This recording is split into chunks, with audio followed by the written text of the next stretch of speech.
हो गया। मैं Ravi Kumar Tailor, physics faculty, Cambridge school, Kotara. मैं आरबीएससी बोर्ड में आने वाले इम्पोर्टेंट क्वेश्चनों के बारे में डिस्कस करेंगे आज इस वीडियो के अंदर। हम बात करते हैं आरबीएससी को पेपर को हम 4 सेक्शन में डिवाइड करते हैं। पहला सेक्शन ए, फिर बी, फिर सी और फिर डी। सेक्शन डी सबसे ज्यादा महत्वपूर्ण कोर्स है। इसमें आपको 2 क्वेश्चन मिले, दोनों क्वेश्चन अथवा में आए और अथवा में से एक क्वेश्चन करना है दोनों ऑप्शनों में से। 4 नंबर का ही इसका मार्क्स जो है आपके पास वो 4 मार्क्स है। सबसे बात करते हैं, सबसे पहले सेक्शन डी में क्वेश्चन जो आएगा आपको चैप्टर नंबर 4 से है। चैप्टर 4 में से जो क्वेश्चन बनेगा, कौन कौन से क्वेश्चन हमारे पास बन सकते हैं वो देखो। पहला क्वेश्चन बन सकता है एम्पियर के नियम से, एम्पियर का नियम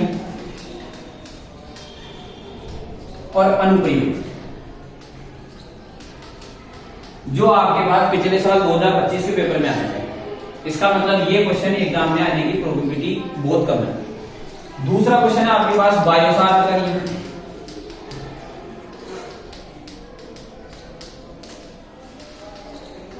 ये भी 2025 में आ चुका है, मतलब ये भी नहीं आएगा। इसके बाद तीसरा क्वेश्चन है आपके पास में परिणामी का, ये भी आपके पास 2025 में आ चुका है, ये भी नहीं आएगा। इसके बाद आ गया एक समान चुंबकीय क्षेत्र में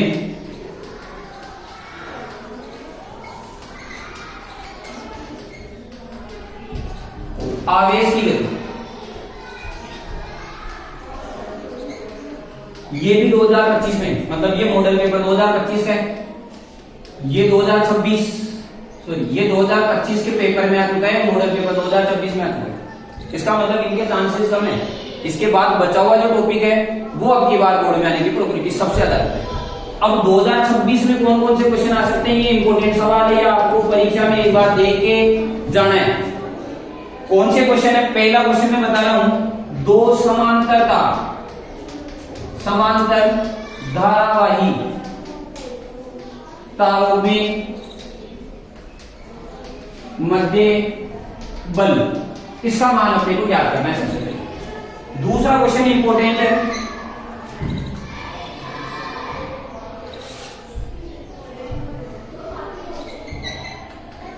धारावाही पास पर बलागुण का मान निकालना।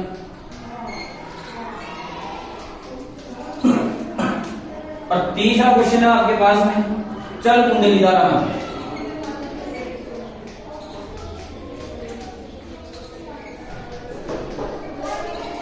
इन 3 में से जो 2 क्वेश्चन मिलने की प्रोबेबिलिटी सबसे ज्यादा है। कोई भी 2 क्वेश्चन मिलने के चांसेस है, उसमें भी सबसे ज्यादा चांसेस या तो पहला या तीसरा है। इसके साथ अगर कोई न्यूमेरिकल आता है, अब न्यूमेरिकल में क्या क्या पूछ सकता है, आपको बस एक चीज को ध्यान देना है। अगर चौथे चैप्टर से कोई न्यूमेरिकल आ रहा है तो एक ही फॉर्मूला लगेगा उसके लिए, जो भी संख्याएं दी गई है सबको आपस में गुणा कर लें। जो भी संख्याएं दी गई है उन्हें आपस में गुणा करें।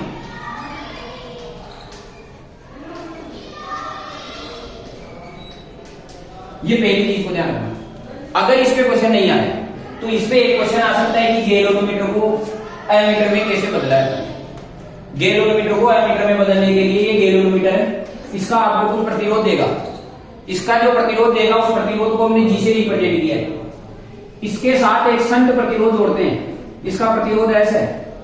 ये बोलेगा कि गैलोमीटर में जो धारा आ रही है वो पूर्ण विक्षेप का जो धारा है उसको अपन आई से प्रदर्शित करते हैं। कुल जो करंट आ रही है उस करंट को हमने आई से लिखा, तो शंट प्रतिरोध में जो करंट जाती है वो I माइनस आई से रिप्लेस की जाएगी। ये दोनों समांतर क्रम में जुड़े हुए हैं, इसका मतलब दोनों का विभव समान लगाना है। गैलोमीटर पर विभव और शंट पर विभव, दोनों विभव बराबर रख देना है, आपका आंसर आ जाएगा। इन 2 वेराइटी के न्यूमेरिकल और इन तीनों क्वेश्चनों में से कोई एक आपको परीक्षा में मिलेगा।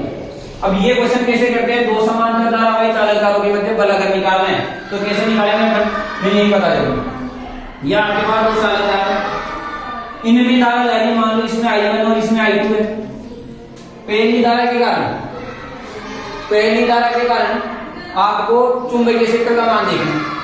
इस तार में धारा I1 दे रही है, उसके कारण दूसरे तार पर चुंबकीय क्षेत्र किधर लग रहा है उसका मान निकालने के लिए अंगूठे को राइट हैंड के अंगूठे को आप धारा दिशा में अंगुलियों को उधर फैलाना है जिधर चुंबकीय क्षेत्र की दिशा निकालनी है, तो हथेली आपको चुंबकीय क्षेत्र की दिशा बताती है। तो ये चुंबकीय क्षेत्र की दिशा आएगी अंदर की ओर। इसको बोला मैंने B1, जिसका मान आ जाएगा म्यू नॉट I/4 पाई, और इन दोनों के बीच की दूरी मैंने मान ली D, तो इसका मान आ जाएगा D। यहाँ पर I2 की वजह से इस पहले तार पर जो चुंबकीय क्षेत्र उत्पन्न होगा उसका मान कैसे निकालेंगे? दाहिने दिशा में अंगुलियों को अंगूठे को रखेंगे, अंगुलियों को उस तार की तरफ मोड़ेंगे, तो हथेली आपको चुंबकीय क्षेत्र की दिशा बताएगी। तो इस पर चुंबकीय क्षेत्र की दिशा बाहर की ओर आ रही है, तो इस पे लगाया मैंने डॉट, और यहाँ पर चुंबकीय क्षेत्र आ रहा है B2, इसका मान आएगा म्यू नॉट I2, इसमें I1 था, इसमें I2 है, अपॉन में 4 पाई D, दोनों के बीच की दूरी हुई है। अब अपने को क्या निकालना है? बल का मान निकालना। किसी चालकता को चुंबकीय क्षेत्र में रखते हैं तो उस पर लगने वाले बल का मान कैसे निकाला जाता है? उस पर लगने वाले बल का मान होता है F बराबर I/L/B, ये बल का मान होता है। F का मान अगर मैं निकालना चाहता हूं तो I धारा, जैसे इस पे बल का मान निकालना चाहता हूं तो इस पर धारा का मान तो I1 है, L इसकी लंबाई मान ली मैंने L1 है, और B जो चुंबकीय क्षेत्र का मान यहाँ उत्पन्न हो रहा है उसका मान है mu naught I2/4 pi D। यहां से हमने क्या काम किया? L1 का भाग दे दिया, तो F1/L1 बराबर किसके आ जाएगा? Mu not I1 I2/4 pi D। Same यही अगर दूसरे तार पर निकालता हूं तो उस बल का मान भी F2/L2 equal to mu not I1 I2/4 pi D। यहां से डेरिवेशन आ सकती है एकदम। इन पर जो बल लग रहा है उसकी दिशा भी पूछ सकता है आपसे। बल की दिशा निकालने का क्या तरीका है? धारा की दिशा में अंगुलियों को रखते हैं, चुंबकीय क्षेत्र की दिशा में अंगुलियों को रखते हैं, चुंबकीय क्षेत्र की दिशा में बाहर की ओर अंगुलियों को ऊपर रखेंगे, चुंबकीय क्षेत्र को बाहर दिखाएंगे, तो अंगूठा आपको बल की दिशा बताएगा। तो इसके ऊपर बल लग रहा है इस ओर F। इस वाले तार में धारा ऊपर है, चुंबकीय क्षेत्र अंदर की ओर है, तो चुंबकीय धारा की दिशा में तो अंगुलियों को चुंबकीय क्षेत्र अंदर की ओर, तो तेली इस ओर आएगी, इस पर बल लगेगा F से। यानी अगर दो चालक तार है, दोनों में धारा समान दिशा में, तो दोनों चालकों का बल आकर्षण का लगता है। इस चीज को याद रखना। अगर धारा समान दिशा में, धारा समान दिशा में है तो बल कैसा लगेगा? आकर्षण का लगेगा। और अगर विपरीत दिशा में तो बल कैसा लगेगा? प्रतिकर्षण का लगेगा। समझ में है क्या? ये पहला टॉपिक हो गया। दूसरा टॉपिक क्या है आपके पास में? ये चल कुंडली धारा मापने की प्रक्रिया समझानी। दो शक्तिशाली चुंबकीय ध्रुवों के बीच में एक आयताकार कुंडली, उसके अंदर रखा अपन एक रोड सॉफ्ट आयरन की बनी होती है। यहाँ पर ये मान रखा हमने तार, इस तार से यहाँ पर एक जोड़ रखा अपन ने दर्पण, दर्पण को आगे लिया अपन ने, यहाँ पर यहाँ एक किलकित लगाया और इसके ऊपर से होते हुए तार निकाला है, नीचे एक स्प्रिंग लगाई है, स्प्रिंग से इसकी दूसरी पेच निकाली। यहां से अपन इसकी रीडिंग लेते हैं। तो इसमें जो टॉर्क जनरेट होता है, टॉर्क द्वारा बहाने की वजह से जो टॉर्क आता है उसका मान किसके बराबर होता है? ऐंठन की वजह से जो बल आघूर्ण आता है उसके समान होता है। इस टॉर्क का मान होता है NIAD sin अल्फा, ये याद रखें। और ऐंठन के टॉर्क का मान होता है C × फाई के बराबर। यहां से अगर मुझे I का मान निकालना है तो इसका मान हो जाएगा C/NAD sin अल्फा के बराबर होता है। अब ये जो चुंबकों का आकार हम अवतल आकार का रखते हैं, इसको घूर्णन आकृति बोलते हैं। इसको रखने का क्या कारण है? ताकि चुंबकीय बल रेखाएं हमेशा त्रिज्यीय रूप में एक जगह इकट्ठी हो जाए, जिससे चुंबकीय आघूर्ण कैपिटल M और चुंबकीय क्षेत्र के बीच में हमेशा 90 डिग्री का कोण बनता है। हमेशा 90 डिग्री का बनेगा, मतलब साइन अल्फा का मान 1 हो जाएगा। तो आपके पास जो धारा प्रवाहित होती है यहाँ पर आई, उसका मान क्या आ जाता है? C/NAB, साइन अल्फा का मान 1 रख दिया अपन, NAB, और ये आ जाएगा आपके पास में पाई। ये सब कांस्टेंट है, यानी I का मान समानुपाती हो गया पाई के। ये डेरिवेशन दूसरी आपसे इससे पूछ सकता है। ये पार्ट नंबर हो गया आपके पास 4। इन दो टॉपिकों में से कोई एक मिलने की ज्यादा का संभावना है। अगर ऐसा नहीं आया तो आपके पास दूसरा क्वेश्चन जो बनेगा आपको चैप्टर नंबर 9 से बनेगा। पार्ट नंबर 9 में कौन कौन से क्वेश्चन इंपोर्टेंट है?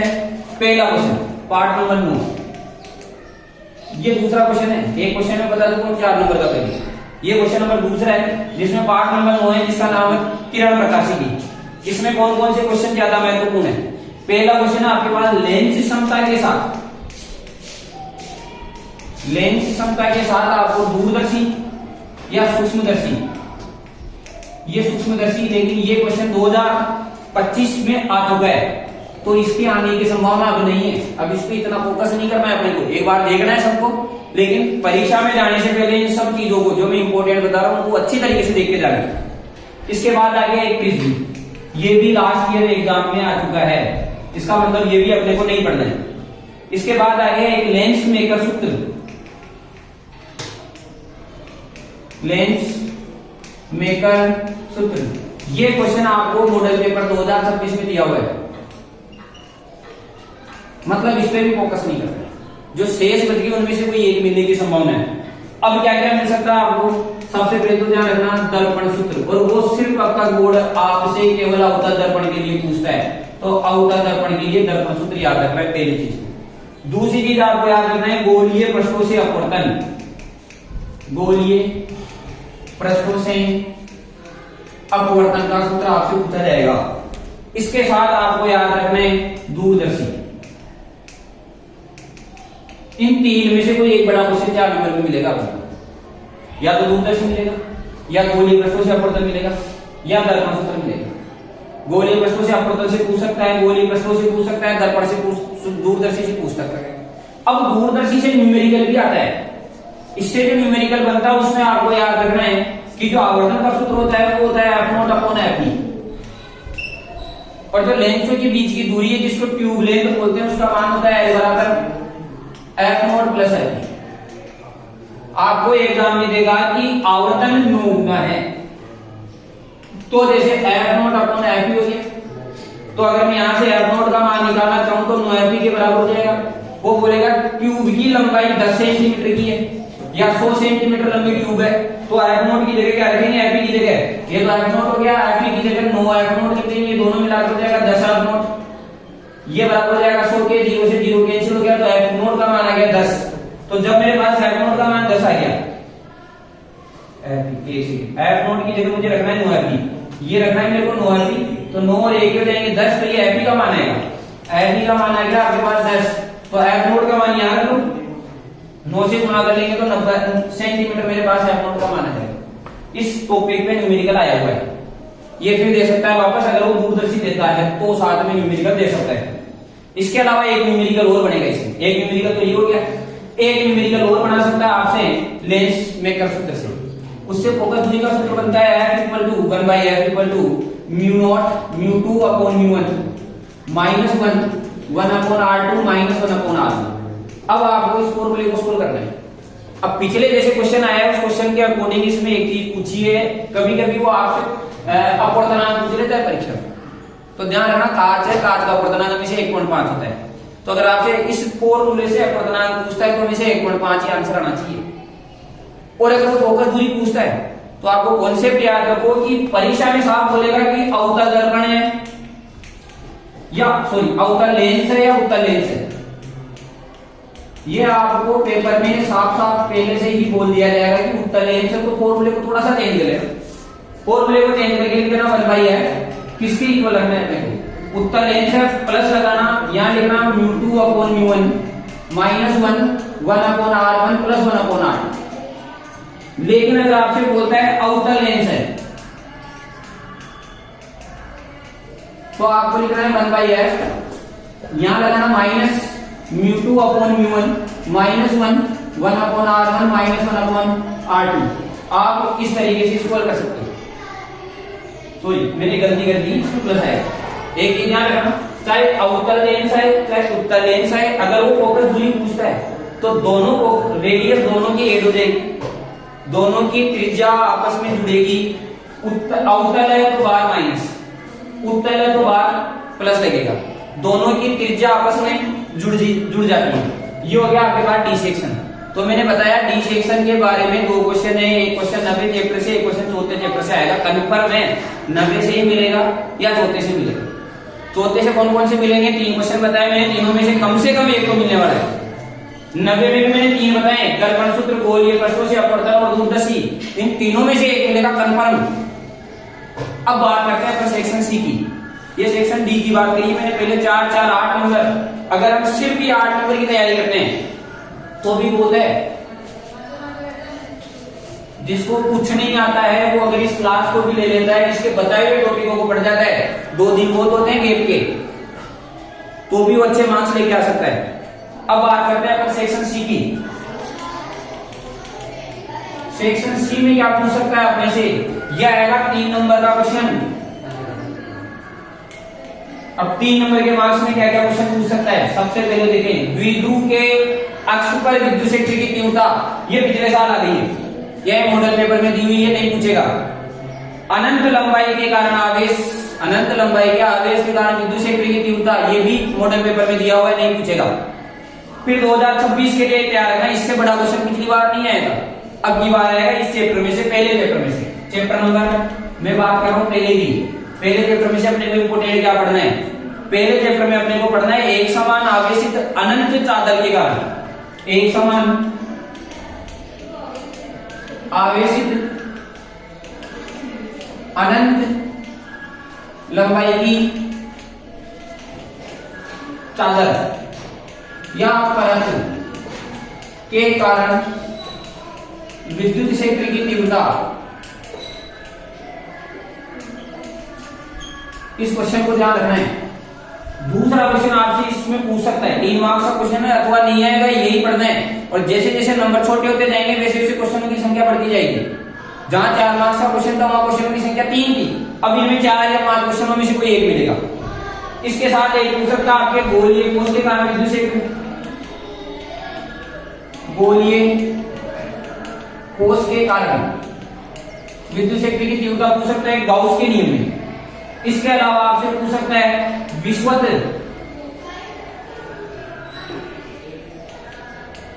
विश्वतीय तल में द्विध्रुव के कारण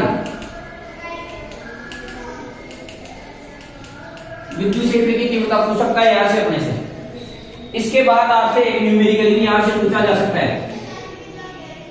अब इसमें न्यूमेरिकल क्या आ सकता है, एक देख लो, एक त्रिभुज है, उस त्रिभुज के तीनों शीर्षों पर क्यों आवेश रखा हुआ है। अगर इस चैप्टर से न्यूमेरिकल देना है तो यही है, नहीं तो नहीं है। इसी न्यूमेरिकल से आएगा, नहीं तो इस चैप्टर से कोई न्यूमेरिकल नहीं आएगा। ये क्वेश्चन क्यों, ये क्वेश्चन, ये आवेश क्यों, या आवेश क्यों, या आवेश क्यों है। ये समबाहु त्रिभुज के कोणों पर रखें, ये कोण समबाहु है तो 60 डिग्री का बनेगा। इन दोनों आवेशों के बीच में बल लगता है, इधर मान लो F बराबर k q square upon a square force लग रहा है। इन दोनों आवेशों के बीच में जो बल लग रहा है वो इधर लगेगा F बराबर k q square upon a square लग रहा है।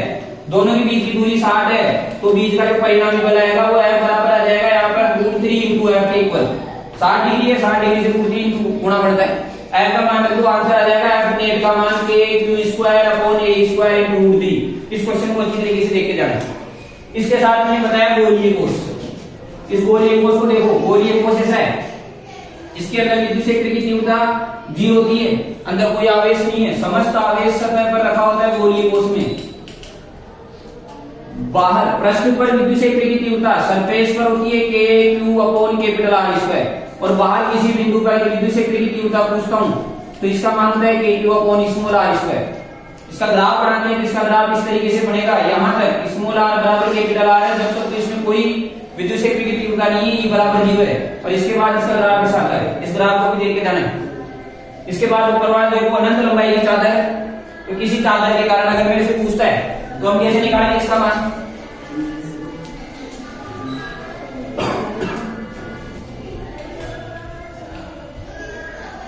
आवेश लाइन शब्द है, हम इसमें एक बेलनाकार पृष्ठ की कल्पना करते हैं। ये बेलनाकार पृष्ठ की हमने कल्पना करी है। इसके कितने पृष्ठ हो गए, 3, एक बार ये रहा, एक बार ये रहा, एक बार बीच में। इस पृष्ठ की दिशा बाहर है, विद्युत क्षेत्र की तीव्रता इधर है, दोनों के बीच में 90 डिग्री का कोण है, तो प्लस का मान पाई का मान 0 है। यहाँ पर क्षेत्र की दिशा भी बाहर है, विद्युत क्षेत्र भी बाहर है, इसमें विद्युत क्षेत्र की बाहर है, विद्युत क्षेत्र की तीव्रता की दिशा और पृष्ठ के क्षेत्रफल की दिशा बाहर है, मतलब ये दोनों जुड़ जाएंगे। आंसर आ जाएगा इसमें E बराबर sigma upon 2 epsilon not. Graph बनाएगा E का R के साथ, तो बिल्कुल सीधी रेखा बनाना है। ये हो गया आपके पास एक समान चादर के लिए डायग्राम बना के आंसर निकालना है। इसके बाद विषुवतीय तल में, विषुवतीय तल का मतलब होता है द्विध्रुव है, ये माइनस का आवेश है, प्लस का आवेश मध्य बिंदु O से बिल्कुल लंबवत ऊपर की ओर स्मॉल r दूरी पर, यहाँ इसको मिलाएंगे, ये दूरी कराएंगे root r square plus d square by 4, ये दूरी d बाई 2 है यहाँ से यहाँ तक की, इसको इससे मिलाएंगे, यहाँ विद्युत क्षेत्र ऐसे जाएगा, इधर इस तरीके से जाएगा तो परिणाम इधर जाएगा, तो यहाँ पर जो विद्युत क्षेत्र की तीव्रता बनेगी वो यहाँ से निकलेगी, जिसका मान आएगा K/P/r³। ये आपके पास विद्युत क्षेत्र की तीव्रता का मान प्राप्त होता है। डायग्राम बनाना है, अच्छे तरीके से क्वेश्चन को करना है। ये हो गया आपके पास चैप्टर नंबर 1 से इंपोर्टेंट क्वेश्चन। दोबारा बता देता हूं कौन कौन सा है। एक अनंत लंबाई की आवेशित अनंत लंबाई की चार्जर के कारण विद्युत क्षेत्र की तीव्रता निकालना, गोलीय कोश के कारण विद्युत क्षेत्र की तीव्रता निकालना, विषुवतीय तल में मतलब निरक्ष पर विद्युत क्षेत्र की तीव्रता निकालना द्विध्रुव पर। इन तीनों में से किसी एक क्वेश्चन के आने की प्रबल उम्मीद है यहाँ पर। अगला देखते हैं चैप्टर नंबर 2।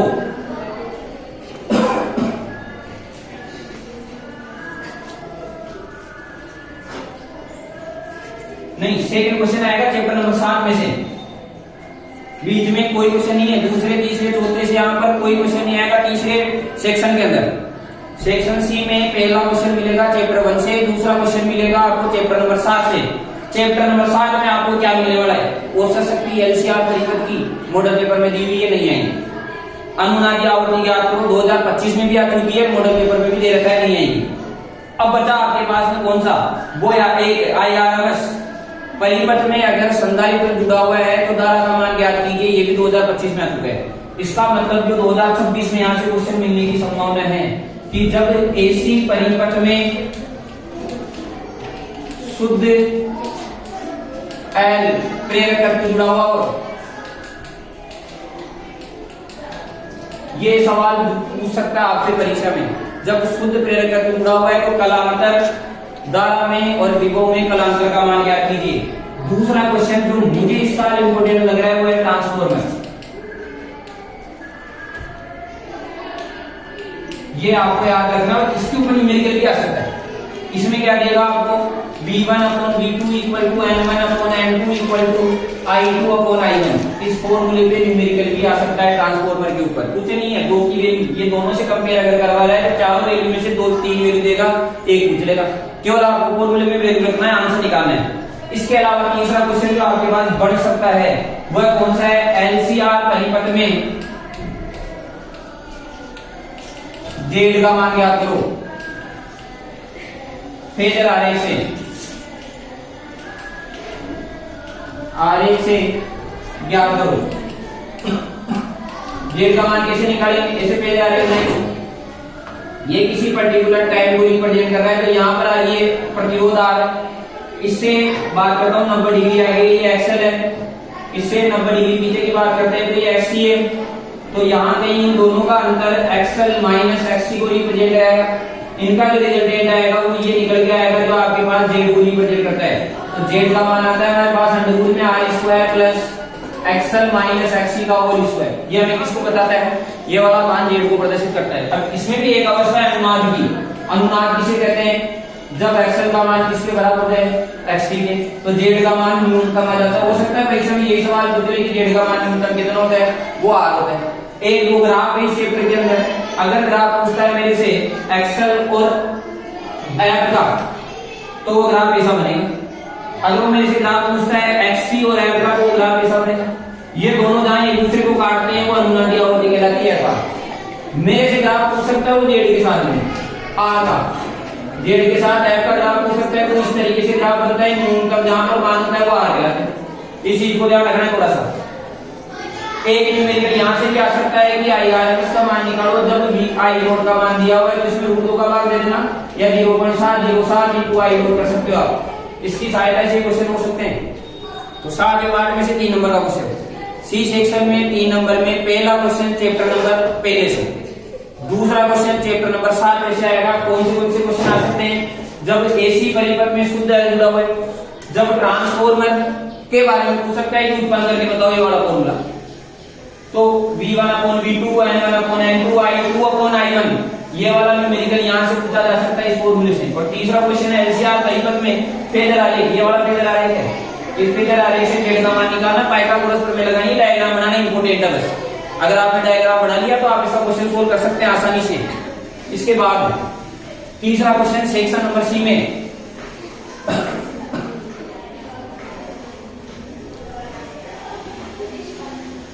वो आएगा चैप्टर नंबर 14 से, सेक्शन सी क्वेश्चन नंबर 3। कौन से चैप्टर से आ रहा है? चैप्टर नंबर 14 से। क्या दिया हुआ है? सबसे पहले पूर्ण तरंग निष्ठकारी का चित्र बनाइए, मॉडल पेपर में आएगा। अर्ध तरंग निष्ठकारी का चित्र बनवाइए, ये भी मॉडल पेपर में आ गया। इसके बाद ऊर्जा बेंड के आधार पर चालक अर्धचालकों की परिभाषा लिखी, उनको समझाना है। ये 2025 के पेपर में आ चुका है। तो अब बच रहा क्या है आपके पास में? 2026 में आ सकता है आपसे पीएन संधि की अग्रवायस या पश्चवायस, इन दोनों टॉपिकों में से कोई एक। अगर अग्र याद हो जाए तो पश्च आराम से याद हो जाता है।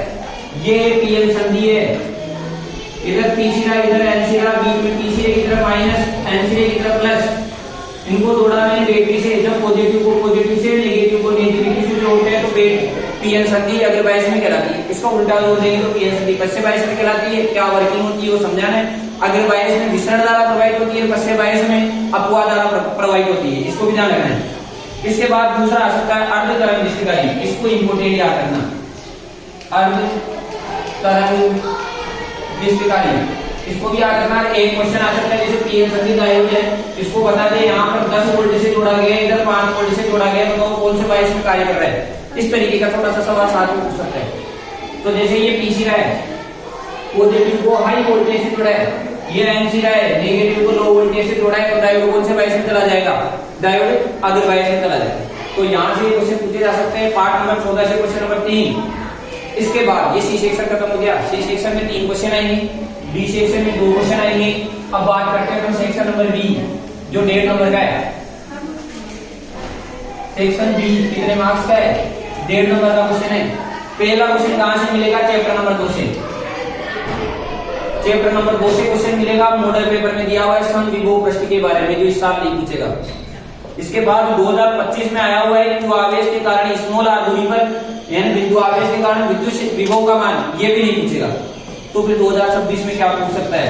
यहाँ पूछ सकता है कि समांतर प्लेट संधारित्र, समांतर प्लेट संधारित्र की धारिता क्या होती है? C बराबर A epsilon not upon D, ये धारिता का सूत्र उत्पन्न करवाना पूछ सकता है। दूसरा क्वेश्चन आपसे पूछ सकता है न्यूमेरिकल, V बराबर KQ अपॉन R पर Q का मान देगा, R का मान देगा, K का मान होता है 9 × 10⁻9 newton metre square upon kilogram coulomb square. या आपके पास K का मान लग रहा है, B का मान निकालना, यहाँ से क्वेश्चन पूछा जा सकता है।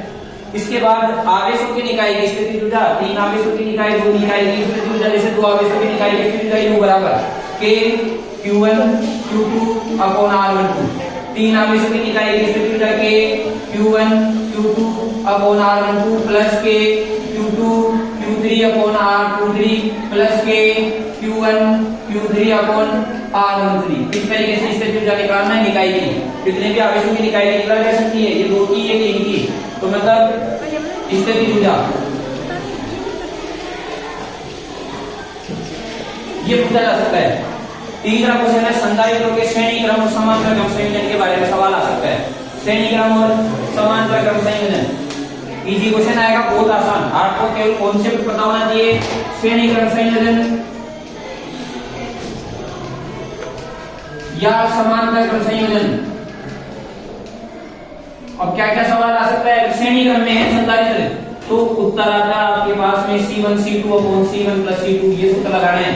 अगर संधारित्र समांतर क्रम में है तो C का मान लगाना है C1 प्लस C2 बस।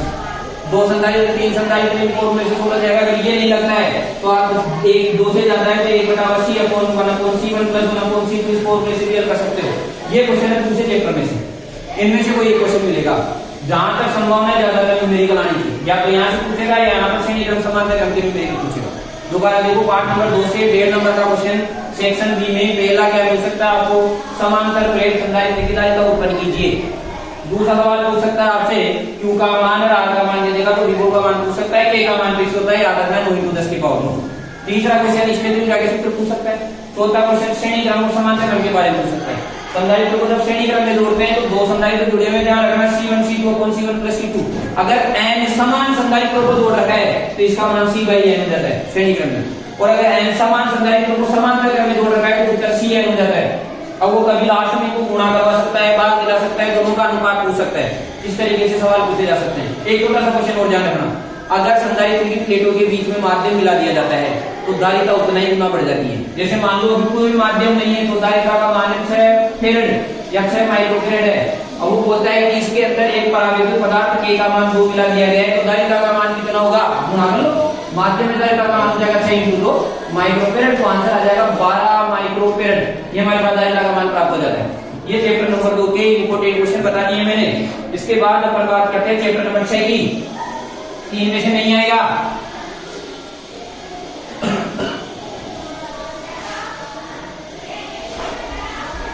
बात करते हैं अपन चैप्टर नंबर 6 की।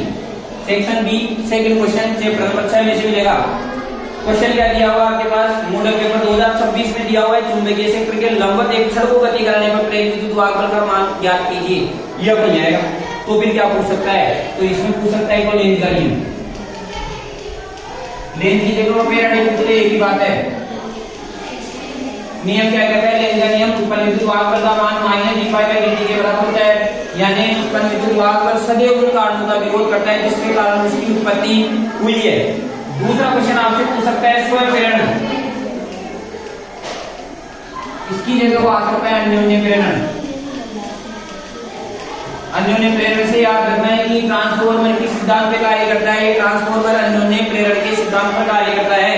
और एक कुंडली है, कुंडली को जब चार्ज किया जाता है तो उसमें कितनी ऊर्जा जाती है, बराबर हाफ ऊर्जा E बराबर हाफ Li²। ये भी याद रखना है, एक प्रेरक को चार्ज करने में कितनी ऊर्जा स्टोर होती है उसका मान होता है हाफ Li² के बराबर।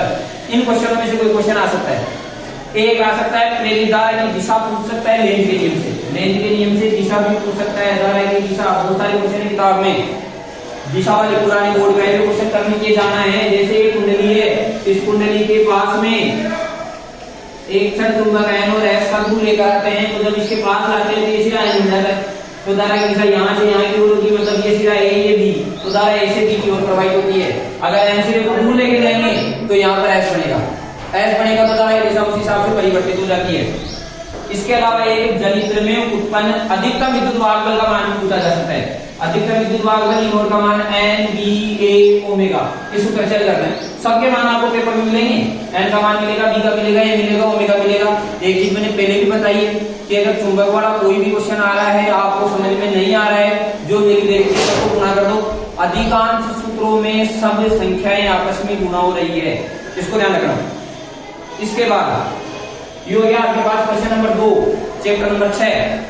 कौन कौन से क्वेश्चन दोबारा बता देता हूँ। लेंज का नियम, लेंज के नियम से दिशा पूछ सकती है, जैसे एक एग्जांपल क्वेश्चन मैंने करा दिया है। लेंज की जगह फेराडे का पूछेगा तो माइनस नहीं आएगा। फेराडे ने बोला था कि उत्पन्न विद्युत वाहक बल प्रेरित फ्लक्स में परिवर्तन की दर के समानुपातिक है। लेंज ने बोला है कि समानुपातिक तो होता है लेकिन दिशा विपरीत होती है, ये लेंज ने बोला है इसलिए यहाँ पर माइनस है। लेंज का नियम ऊर्जा संरक्षण नियम पर आधारित है, ये भी पूछ सकता है। लेंज के नियम से दिशा पूछ सकता है क्वेश्चन, देखिए स्वयं प्रेरण के बारे में पूछ सकता है, अन्योन्य प्रेरण के बारे में पूछ सकता है। एक ये भी पूछ सकता है कि इस L को विद्युत का जड़त्व कहते हैं, क्यों कहते हैं, क्योंकि धारा के प्रवाह में बाधा उत्पन्न करता है, इसलिए इसको विद्युत का जड़त्व कहते हैं L को। ये सवाल भी आ सकता है, एक L को जब चार्ज करते हैं तो कितनी ऊर्जा स्टोर होती है उसका मान हाफ Li² होता है, और उत्पन्न अधिकतम विद्युत वाहक बल का मान N/V/A प्राप्त होता है। इसके बाद आ जाओ चैप्टर नंबर 7। अगला question section B question number 3 chapter number 7 में से पूछेगा क्या क्या सवाल पूछ सकता है। जो पहले बताया वहीं से कोई न्यूमेरिकल आएगा, 100% है यहाँ से अब की बार। सबसे पहले ध्यान रखना IRMS पूछा जा सकता है, जिसका मान I0/√2 होता है, ये पहले बताया मैंने। इसके अलावा आपसे पूछ सकता है एक्सेल का मान 2πfL, आपको F का मान देगा, L का मान देगा, एक्सेल का मान पूछा जा सकता है। XC का मान पूछ सकता है 1/2πfC, Z का मान पूछ सकता है रूट में R² plus Excel minus XC का होल स्क्वायर। ज्यादातर ये सवाल आता है माध्यमिक शिक्षा बोर्ड में, वो एक्सेल और XC का मान बराबर देता है, दोनों कट जाते हैं, आखिर Z का मान R के बराबर ही प्राप्त होता है। इसके बाद एक शक्ति का मान पूछ सकता है I²R, या बी स्क्वायर अपॉन आर या ये इन टॉपिकों पे कंफर्म में न्यूमेरिकल आएगा। क्वेश्चन नंबर 3 सेक्शन बी 7 वाला चैप्टर न्यूमेरिकल आएगा। इन फॉर्मूले में से किसी एक पर ध्यान से फोकस करके फॉर्मूलास पढ़ के जाना है। संख्या बेस न्यूमेरिकल आता है, वैल्यू करना है, आंसर निकालने हैं। कॉन्सेप्चुअल क्वेश्चन नहीं आता है। इसके बाद अगला क्वेश्चन नंबर 4 आएगा पार्ट नंबर 9 से। पार्ट नंबर 9 से क्वेश्चन नंबर आएगा आपके पास 4। यहां से भी जहां तक संभावना न्यूमेरिकली आने वाले, न्यूमेरिकल में क्या पूछ सकता है आपसे 1/f = 1/b + 1/u दर्पण सूत्र से न्यूमेरिकल पूछ सकता है। ये दर्पण सूत्र उत्पन्न भी करवा सकता है। तीसरे सेक्शन सी के अंदर यहां से आवर्तन का सूत्र पूछा जा सकता है, माइनस में b/u के बराबर। पर अगर आपको f से निकालना है तो इसका मान f/u माइनस f - u इसके बाद में आपसे लेंस के ऊपर पूछ सकते हैं और दूरदर्शी पर जो न्यूमेरिकल बताया एक शक्ति पर पूछ लेता है p बराबर p1 + p2 या फिर आप इसको 1/f = 1/f1 + 1/f2 इस वाले फॉर्मूले से न्यूमेरिकल हल कर सकते हो। शक्ति के ऊपर शक्ति का मात्रक पूछ सकता है। लेंस की शक्ति का मात्रक डायमीटर होता है, सेंटीमीटर में देगा तो आपको 100/f लगाना है लेंस की शक्ति के लिए। यहाँ से क्वेश्चन आएगा पार्ट नंबर 9 से भी न्यूमेरिकल, पार्ट नंबर 7 से भी न्यूमेरिकल आएगा कंफर्म। इसके बाद आ जाओ पार्ट नंबर 10। पार्ट नंबर 10 से 2 क्वेश्चन आएंगे यहाँ पर। कौन कौन से क्वेश्चन मिलेंगे? 2025 में मिला अपवर्तन की व्याख्या कीजिए। तो अब की बार क्या मिलेगा आपको? पार्ट नंबर 10 इससे मिलेगा परावर्तन की व्याख्या करो। परावर्तन की व्याख्या पहला क्वेश्चन याद रखना है, आने की पूरी संभावना है। इस चैप्टर से परावर्तन की व्याख्या पूछ सकता है। दूसरा यहाँ से न्यूमेरिकल आएगा। अब न्यूमेरिकल में आ सकता है तो बीटा का मान lambda capital D upon small D. Lambda कौन है? जो प्रकाश आ रहा है उसकी तरंगे। कैपिटल डी पर्दे की स्लिट से दूरी, और स्मॉल डी क्या है? दोनों स्लिटों के मध्य की दूरी। साफ साफ लिखा होता है स्लिटों के बीच की दूरी नीचे लगाना है, पर्दे की दूरी ऊपर लिखना है, लैम्डा से गुणा करना है। बीटा का मान यहाँ से प्राप्त हो जाता है जिसको बोलते हैं फ्रिंज की चौड़ाई। और फ्रिंज चौड़ाई दीप्त और अदीप्त दोनों प्रकाश की किरणों के लिए समान प्राप्त होती है। इसके बाद आपसे फ्रिंज की स्थिति भी पूछ सकता है। x = n lambda capital D upon इसको सेम तो फॉर्मूला है। सिर्फ क्या करना है आपको? n से गुणा कर देना है जो फ्रिंज चौड़ाई थी उसको। इसके अलावा एक क्वेश्चन पूछ सकता है कि समान तरंगदैर्घ्य का प्रकाश दिया है। एक बिंदु पर जब 5वीं युक्ति फ्रिंज बढ़ती है तो दूसरी तरंगदैर्घ्य के लिए कौन सी फ्रिंज बनेगी? उसके लिए आप फॉर्मूला लगा सकते हो n1 लैम्डा 1 बराबर n2 लैम्डा 2। इस फॉर्मूले से भी न्यूमेरिकल पूछ सकता है वो आपसे। यहाँ से न्यूमेरिकल पूछेगा कंफर्म। और एक न्यूमेरिकल यहाँ से आ सकता है कि आपको i1 i2 के मान दे दे और आपको i maximum upon i minimum का मान पूछ ले। तो इसका मान निकालने का तरीका क्या है? अंडर रूट में i1 लगाना, अंडर रूट में i2 लगाना, अपॉन में अंडर रूट में i1 लगाना, माइनस अंडर रूट में i2 लगाना और इसका होल स्क्वायर कर देना। तो i मैक्सिमम और i मिनिमम का न्यूमेरिकल यहाँ से आ सकता है। इसके बाद एक पदांतर और कलांतर भी पूछ सकते हैं। बहुत सारे सवाल बनेंगे, 2 क्वेश्चन आएंगे इनमें से।